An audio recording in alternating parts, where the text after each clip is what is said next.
नमस्ते, प्रणाम। मैं गायत्री सरोज अपने चैनल में आप लोग का स्वागत है, मैं अभिनंदन करती हूँ।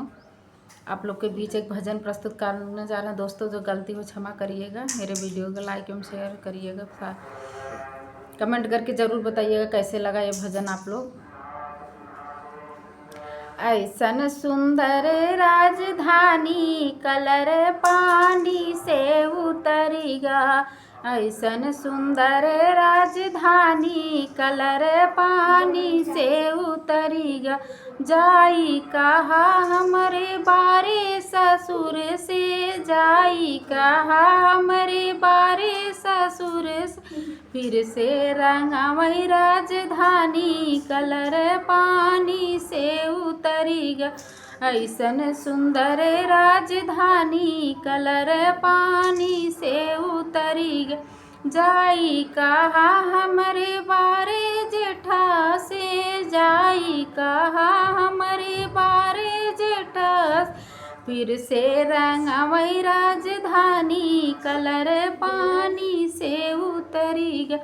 ऐसन सुंदर राजधानी कलर पानी से उतरेगा। ऐसन सुंदर राजधानी कलर पानी से उतरेगा। जाई कहा हमरे बारे देवर से, जाई कहा हमरे बारे देवर से। फिर से रंगावई राजधानी कलर पानी से उतरेगा। फिर से रंगावई राजधानी कलर पानी से उतरेगा। ऐसन सुंदर राजधानी कलर पानी से उतरेगा। ऐसन सुंदर राजधानी कलर पानी से उतरेगा। जाई कहा हमरे बारे बलम से, जाई कहा हमरे बारे बलम से।